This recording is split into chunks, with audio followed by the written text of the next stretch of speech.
Oke, selamat pagi. Halo Sobat Sosiologi semua. Kembali lagi di podcast Sosiologi Sinergi hari ini. Sama seperti di episode-episode sebelumnya, hari ini tentunya kita akan membahas topik yang menarik dan juga dengan narasumber yang tidak kalah menarik lagi. Nah, sebelumnya senang sekali ya saya hari ini, Yani Susanti, selaku host dapat menemani teman-teman semua hari ini di podcast kita hari ini. Nah, namun ada pepatah nih Bu mengatakan, tak kenal maka tak sayang. Jadi sebelum kita masuk nih ke pembahasan kita hari ini, ada baiknya kita berkenalan dulu nih dengan narasumber kita hari ini. Sudah bersama kita dosen muda di jurusan Sosiologi Universitas Bengkulu, Ibu Rani Claudia. Halo Ibu, apa kabar? Halo Susan, kabar baik, Alhamdulillah.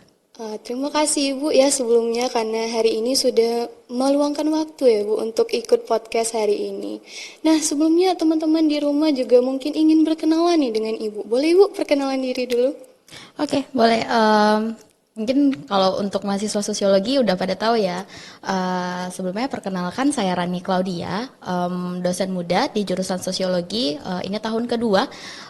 Saya mengajar di Universitas Bengkulu. Dan juga sebelumnya kalau pendidikan saya asalnya dari Universitas Andalas, baik S1 dan S2. Gitu Susan. Oh keren banget ya teman-teman. Semoga ini dapat menginspirasi nih teman-teman di rumah juga. Nah sebelumnya Ibu kita akan kembali ke topik pembahasan kita hari ini yaitu membongkar mitos atau fakta serunya perdebatan di sosiologi di era modern saat ini Bu. Nah sebelumnya kalau mendengar kata debat nih ya Bu, mungkin dalam pemikiran kita sebagai mahasiswa itu sebuah pendapat yang akan berakhir dengan konflik ya Ibu, sebuah perbedaan pendapat. Nah, menurut Ibu nih, bagaimana sih Bu kayak makna debat dalam dunia akademik sendiri dan bagaimana sih pendekatan itu di dalam jurusan sosiologi sendiri? Karena kita tahu ya sebuah debat itu sering sekali dekat dengan sosiologi Ibu. Oke, baik, terima kasih. Sebelum saya menjawab ya bagaimana urgensi dan apa debat itu digunakan dalam pendekatan sosiologi, mungkin kita mulai dari ini dulu Susan. Makna debat bagi saya sendiri itu sebenarnya cukup memorable karena mungkin kalau orang dengar kata debat itu udah langsung oh ini pasti kisruh, oh ini pasti konflik dan debat yang tidak ada ujungnya ya. Cuman kalau saya sendiri tuh debat itu sudah saya tekuni dari SMA kelas 11 sampai pada akhirnya sampai hari ini tuh masih sebenarnya masih bergelut dalam dunia debat. Mungkin kalau dalam sosiologi atau anak-anak yang penggunaan bahasanya Indonesia itu dikenal ada nama kompetisi debat KDMI, kompetisi debat mahasiswa Indonesia yang itu di bawah naungan Kementerian perguruan tinggi ya. Nah itu debat yang dilaksanakan setiap tahun, kompetensi yang cukup bergengsi yang setiap tahunnya ada gitu. Nah balik ke pertanyaan Susan tadi, bagaimana sih urgensi debat untuk jurusan sosiologi terutama ya? Menurut saya amat sangat penting untuk dikuasai. Karena kita tahu kalau sosiologi itu labornya pasti masyarakat ya Susan ya, pasti banget nih. Pasti. Nah terus kan masalah anak-anak Gen Z zaman sekarang itu kan sering bilang, oh saya orangnya tertutup ibu, oh saya introvert jadi nggak suka ngomong dan lain sebagainya hal. Nah di dunia sosiologi ketika kamu menyandang sebagai gelar mahasiswa sosiologi, mau nggak mau kamu harus bisa berbicara dan debat itu adalah salah satu ranah untuk mengasah public speaking kamu. Jadi selain public speaking juga ada yang namanya critical thinking. Jadi nggak serta-merta ketika debat, oh mengemukakan mana yang salah, mana yang benar. Enggak, dia nggak sehitam putih itu. Tapi di dalam dunia debat, kita bisa melihat berbagai macam masalah itu dari berbagai macam sudut pandang. Contoh nih, kalau saya tanya sama Susan, kira-kira menurut Susan apa yang menyebabkan ketimpangan ketimpangan kualitas pendidikan? Mungkin karena banyaknya ketimpangan pendidikan ya Bu? Iya, ketimpangan kualitas pendidikan. Dari sistemnya mungkin dan Sistem. dari kualitas pendidikannya juga mungkin. Oke, itu salah satu ya. Jadi kalau di dalam dunia debat kita akan membedah itu sampai ke akar-akarnya. Jadi ketika berbicara misalnya nih ketimpangan kualitas pendidikan antara desa dan kota itu nggak serta-merta kita bicara oh itu karena gurunya, kualitas gurunya yang nggak sama. Atau nggak hanya bicara tentang sarana dan prasarana, enggak.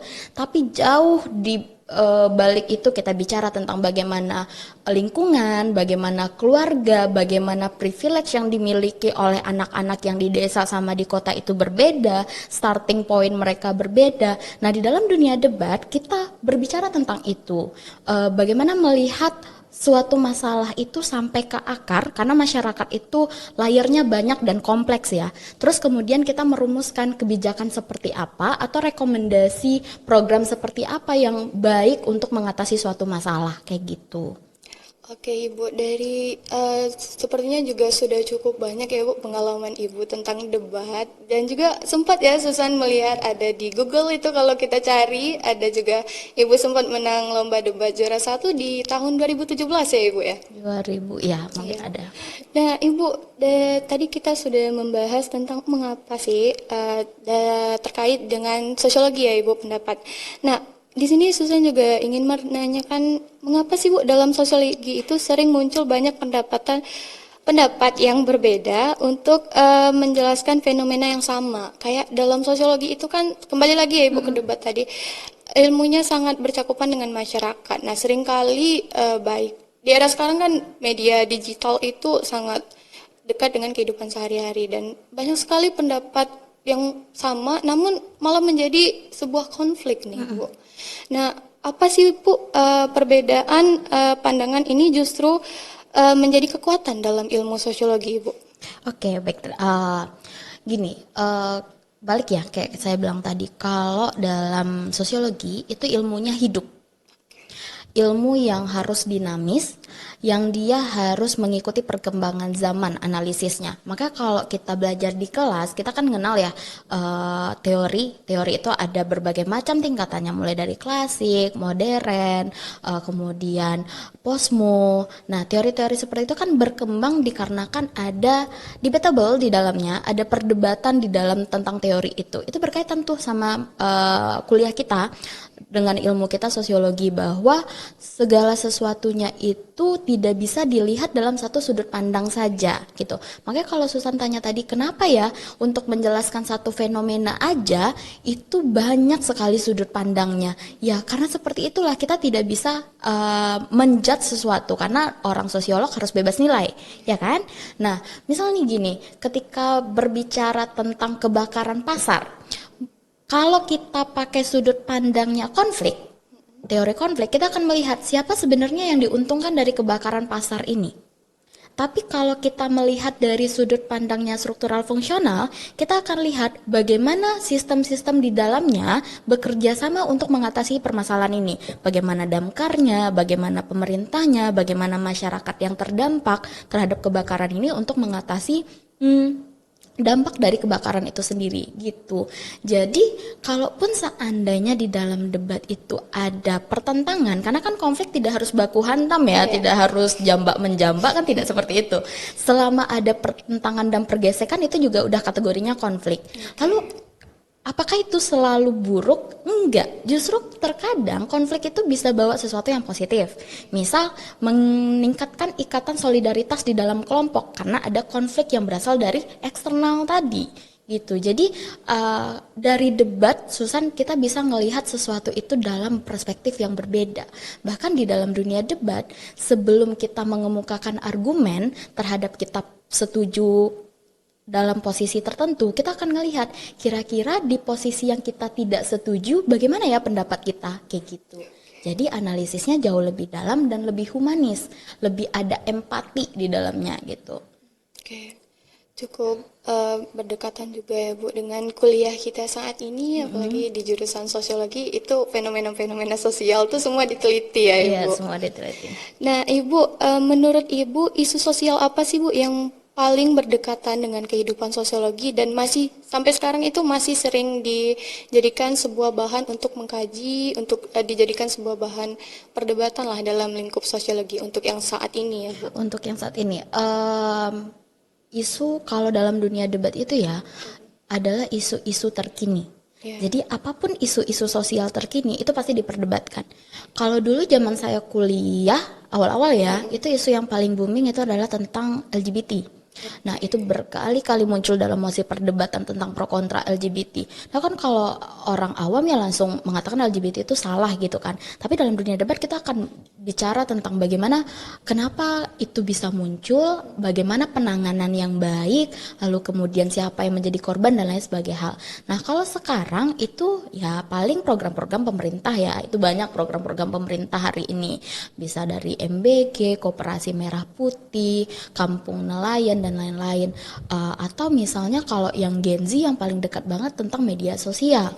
Ya, baik itu tentang cyberbullying-nya, tentang tren, FOMO, bahasa yang terkadang bahasanya tuh makin tidak sesuai dengan kaidah tata bahasa yang ada. Muncul bahasa-bahasa baru atau bahasa-bahasanya anak-anak yang bermain di media sosial kayak gitu. Jadi kalau ditanya isu apa ya, isu yang paling dekat sama kita apa itu? Isu yang booming itulah yang paling sering jadi topik perdebatan gitu.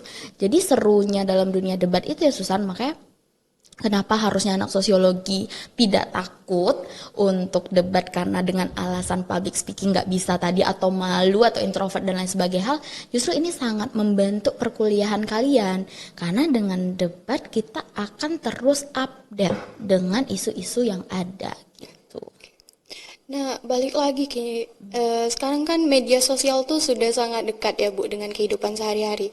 Tapi di media sosial itu banyak orang berpendapat ada yang membawa banyak manfaat. Namun juga ada nih Bu yang berpendapat kalau media sosial ini penyebab konflik nih, bikin semua pendapat orang tuh berbeda-beda. Nah, bagaimana menurut Ibu tentang hal ini Bu? Ya tergantung ya kalau kamu ngelihat konteksnya dari segi apa. Kebanyakan itu yang paling nyebabin konflik dan perdebatan yang kalau kita nyebutnya itu debat kusir ya, bukan debat akademik di media sosial itu adalah banyaknya konten-konten hoax. Oke. Dan masalahnya yang ada pada saat ini literasi digital, nah itu masih minim.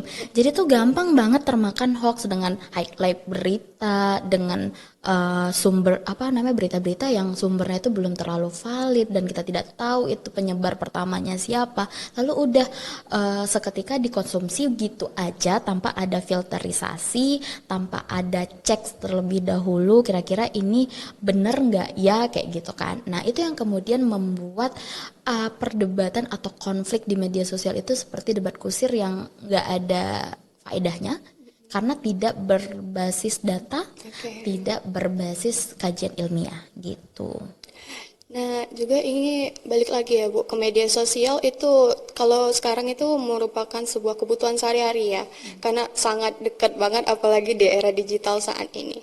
Nah, menurut Ibu, mengapa sih Bu mahasiswa sosiologi ini perlu terbiasa berdiskusi secara ilmiah di kuliah ya Bu? Juga seberapa penting kemampuan dalam membentuk cara berpikir seorang sosiologi? Penting banget ya. Penting banget. Iya, penting banget ya Penting. Susan ya. Iya. Jadi gini, kita tahu bahwa ilmu sosiologi itu mempelajari masyarakat. Dan kita dari awal selalu ditekankan untuk bebas nilai, ya, tidak langsung ngejudge sesuatu seketika itu aja.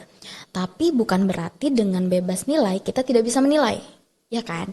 Nah, oleh karena itu ilmu-ilmu yang diajarkan di bangku perkuliahan itu baru sekedar pisaunya saja.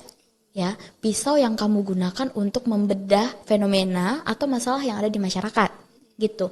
Jadi mau gimana caranya kita tahu bahwa pendapat kita sudah baik, pendapat kita sudah relevan atau oke nih untuk diterapkan kalau kita tidak diskusi. Kan nggak mungkin ya disimpan sendiri ya kan.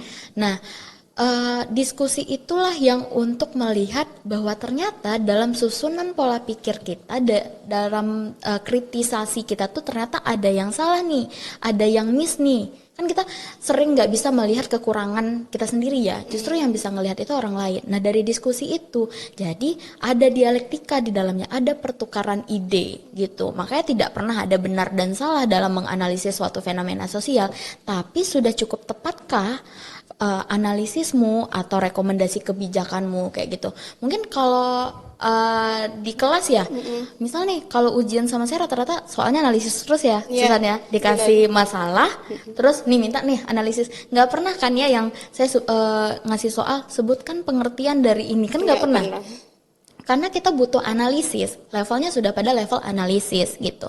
Makanya kata saya mah untuk semua mahasiswa sosiologi, kalian harus debat akademik ya. Nah, untuk melatih satu, public speakingmu itu wajib. Yang kedua adalah melatih daya analisismu. Karena kalau dalam debat kompetisi debat KDMI ya, itu ada yang namanya AREL. Itu singkatan. Assertion, reasoning, evidence, limback. Sederhananya gini, ketika kamu mengemukakan suatu statement, itu assertion. Lah, satu statement itu nggak bisa dia menjadi statement yang benar kalau tidak ada reasoning, tidak ada alasan, ya, tidak ada penjelasan. Lalu kemudian, kalaupun kamu sudah bisa menjelaskan, kamu harus ngasih bukti, ya kan? Nah, baru berikutnya link back. Bagaimana kemudian tiga susunan tadi berdampak pada masyarakat luas gitu. Jadi ketika misalnya mahasiswa, ketika kamu bilang Indonesia adalah negara yang masih berkembang, oke, itu baru pada pernyataan. Kamu harus ngasih alasan kenapa Indonesia dikatakan sebagai negara yang masih berkembang.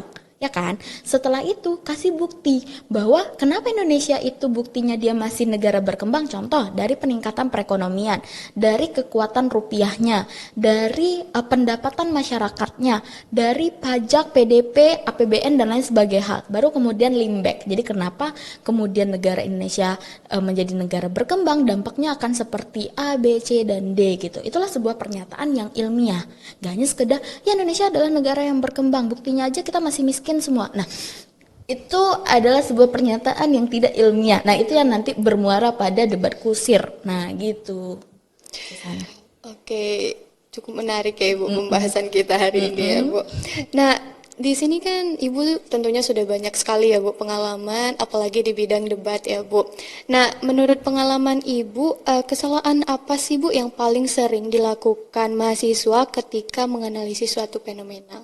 Karena kan sering ya Bu diberi tugas oleh dosen itu menganalisis suatu fenomena, tapi terkadang mahasiswa itu seperti oh analisisnya gini nih padahal mereka tuh belum membaca secara keseluruhan. Nah dari pengalaman Ibu nih kesalahan yang paling sering lah dilakukan oleh mahasiswa Ibu. Paling sering untuk awal-awal ya, itu melihat suatu fenomena itu hitam dan putih. Ketika dikasih contoh kasus atau masalah, itu pasti oh mana posisi yang benar, mana posisi yang salah. Padahal sebenarnya nggak gitu, ya. Jadi baik dari posisi sebelah kanan ataupun sebelah kiri dalam suatu analisis fenomena atau masalah sosial ya, itu selalu punya dampak positif, selalu punya dampak negatif. Nggak pernah ada satu kebijakan atau rekomendasi atau program apapun yang full semuanya adalah positif. Pasti ada kelemahan, pasti ada kekurangan. Tapi kemudian tugasnya seorang sosiolog apa? Adalah merekomendasikan suatu kebijakan, penyelesaian masalah ataupun program yang paling minim dampak negatifnya atau paling minim kekurangannya kayak gitu. Karena semua tidak bisa dilihat secara hitam putih, nggak bisa. Selalu ada titik tengah. Nah itulah pentingnya kita berdialektika ya, berdiskusi untuk melihat sejauh mana suatu program itu punya dampak positif dan sejauh mana program itu ada kekurangannya. Nah dari kekurangan itulah kemudian dievaluasi dan diperbaiki kayak gitu. Nah, kita sudah membahas tentang kayak gimana sih kalau di kelas ya Bu untuk membahas suatu fenomena. Nah, menurut Ibu ada nggak sih Bu saran sedikit untuk mahasiswa ya, apalagi yang masih baru dan yang akan mungkin maba nanti ya, gimana sih Bu cara yang lebih enak ya untuk kayak menganalisis suatu fenomena kayak banyak sekali ya fenomena-fenomena sekarang ini dan mungkin mereka bingung nih, gimana sih cara menganalisisnya dengan ya yang baik, yang benar gitu. Mungkin sedikit kehilangan arah ya Bu sekarang itu. Nah, menurut Ibu bagaimana Bu? Yang pertama adalah manfaatkan media sosialmu. Karena kita kalau mau diskusi itu butuh bahan. Butuh bahan, butuh baca, butuh tahu, ya. Dan yang paling minim sekarang itu adalah kemampuan untuk membaca dan memahami. Sering ya, mungkin kalau dari Susan sendiri, kadang kan kalau kita ngeliat konten itu kan cuman sebatas ya udah ada judulnya, terus ada caption sedikit sudah. Benar. Seolah-olah kita sudah tahu nih satu fenomena itu gitu. Nah, jadi hal yang paling utama adalah kamu harus mengetahui suatu fenomena itu. Minimal cara mengetahuinya adalah ajukan pertanyaan 5W1H. Oke. Ya, misalnya ada satu masalah nih, misalnya tentang efektivitas program MBG misalnya. Ya kan? Kamu harus tahu 5W1H-nya. Ya. Apa tujuan program MBG ini dibuat? Siapa sasarannya? Siapa pengelolanya? Bagaimana cara pengerjaannya selama ini? Lalu kemudian di mana proyek pertama dan lain sebagai halnya. Nah, dari situ itu nanti akan membuka kemudian rasa ingin tahu berikutnya gitu. Jadi baca itu, jadi kalau kita bicara tentang kemampuan literasi ya, bukan hanya sekedar dia bisa baca kok. Belum tentu orang bisa baca itu kemampuan literasinya bagus. Karena bisa baca bukan berarti dia bisa paham. Iya kan? Kadang kita tuh udah baca, misalnya udah baca panjang. Pernah nggak sih kita baca panjang tapi apa ya barusan ya? Padahal udah baca, lupa dan kok nggak ngerti, semakin dibaca semakin tidak ngerti. Nah itu yang disebut dengan kemampuan literasi tadi. Jadi dengan rajin membaca kita punya bahan untuk kemudian bahan itu digunakan untuk berdiskusi gitu. Makanya saya kalau di kelas kan sering banget ya, kayaknya sering ngomel kalau masuk kelas jangan kosong dong, harus bawa bahan ya kan. Benar. Karena gimana kamu mau diskusi, gimana kamu mau membedah atau menganalisis suatu fenomena kalau kamu tidak punya bahan. Nah bahan didapatkan dari baca gitu. Nah hari ini sumber informasi udah banyak banget sih Susan. Jadi kalau masih ada yang beralasan, Bu nggak nemu sumbernya dari mana, Bu nggak tahu gitu, itu kayak sepertinya itu hanya alasan ya. Karena sumber informasi itu sudah sangat banyak sekali hari ini gitu. Jadi harus rajin baca dan manfaatkan media sosialmu. Karena hari ini konten banyak diproduksi dengan cara yang menarik ya. Iya. Jadi sebenarnya konten-konten yang dalam tanda kutip cukup membosankan dan berat itu sekarang sudah diproduksi oleh media sosial menjadi jauh lebih ringan. Jadi saya rasa nggak ada alasan lagi sih untuk seorang mahasiswa sosiologi untuk nggak tertarik dengan fenomena sekarang. Karena kan itu kajianmu ya, kan kuliah untuk mengkaji hal-hal seperti itu. Gitu. Nah, Ibu, kita kan sudah membahas tentang debat, tentang juga bagaimana cara mahasiswa untuk menganalisis informasi nih, Bu. Ada nggak sih, Bu, harapan atau sebuah harapan Ibu lah untuk kedepannya dari jurusan mungkin juga untuk mahasiswa mungkin agar lebih baik lagi ke depannya atau gimana Ibu? Oke, kalau harapan besar ya, Susan, sangat besar harapan saya kepada seluruh mahasiswa saya. Kalau ke depan harapan saya adalah memahami bahwa belajar itu tidak hanya di dalam kelas. Sebenarnya pembelajaran di dalam kelas itu minor. Justru untuk seorang mahasiswa sosiologi, belajar itu di luar. Lab untuk mahasiswa sosiologi itu adalah masyarakat. Nah, masyarakat itu konteksnya luas, ya kan? Nah, jadi salah satu setelah 2 tahun ya saya mengajar di sini, hal yang paling cukup menjadi perhatian khusus adalah kemampuan untuk menjelaskan dan public speakingnya mahasiswa kita. Ya, mungkin kalau Susan ini ingat ya kalau perkuliahan kita kalau disuruh presentasi sama Bu Rani, aduh, kayaknya itu agak gimana gitu kan. Karena itu adalah salah satu cara saya untuk melatih kemampuan public speaking. Karena sebagai mahasiswa sosiologi mau nggak mau itu adalah tuntutan. Kita harus bisa bicara yang baik dan benar. Nah, terus selain di kelas, kan kalau presentasi di kelas itu kan adalah pembelajaran di kelas. Banyak cara sebenarnya untuk melatih kemampuan kamu berbicara sekaligus melatih kemampuan analisis berpikirmu plus peka terhadap isu-isu sosial terkini adalah dengan ikut banyak ruang-ruang yang memfasilitasi diskusi, dan itu banyak sekali. Di organisasi itu banyak ruang-ruang diskusi. Kemudian ruang terbuka untuk membedah suatu film, suatu buku, itu juga ruang diskusi, di mana itu juga bisa membantu public speaking dan daya analisis. Atau sekaligus nih kalau mau ikut kompetisi, ikut lomba, itu jauh lebih banyak sih sebenarnya benefitnya. Selain kemampuan analisismu baik, public speakingmu terasah, kalau dulu sih saya manfaatnya bisa jalan-jalan ke berbagai kota dengan menggunakan fasilitas yang didanai oleh kampus. Lalu kemudian juga bertemu. Nah, ini paling penting adalah jejaring. Bertemu dengan orang-orang yang jauh lebih keren analisisnya. Ya walaupun sebenarnya dalam kompetisi tidak selalu menang, tapi setidaknya walaupun kalah kita ketemu nih orang-orang yang hebat dan baru tahu, oh ternyata untuk melihat suatu fenomena nggak cuma di sesempit sudut pandang yang kita punya aja. Banyak orang yang punya sudut pandang yang jauh lebih luas, jauh lebih beragam perspektifnya. Jadi ketika kita mendengar orang-orang hebat berdiskusi, kita kan kagum sendiri bahwa ternyata suatu fenomena bisa dibedah dengan cara yang tidak pernah kita pikirkan sebelumnya gitu. Jadi kata saya, manfaatkan statusmu sebagai mahasiswa, selagi mahasiswa, saya sampai maksimal mahasiswa saya manfaatkan itu untuk mengakses berbagai macam kesempatan yang membuatmu bisa berkembang dan improve jauh lebih baik. Oke. Itulah dia Sobat Sosiologi, diskusi kita hari ini ya Bu, cukup menarik sekali. Dan di sini dapat kita simpulkan juga kalau perdebatan itu tidak hanya bisa dipandang dari satu sudut pandang ya Bu, kita harus melihat dari berbagai perspektif orang lain. Dan juga di sini aku ingin ngucapin terima kasih Bu Rani karena sudah mau menjadi narasumber hari ini. Ya, terima kasih juga Susan. Dan juga Sobat-Sobat Sosiologi, terima kasih karena sudah menemani hingga akhir. Saya selaku host hari ini mengakhiri dan sampai jumpa di episode podcast Sosiologi Sinergi berikutnya.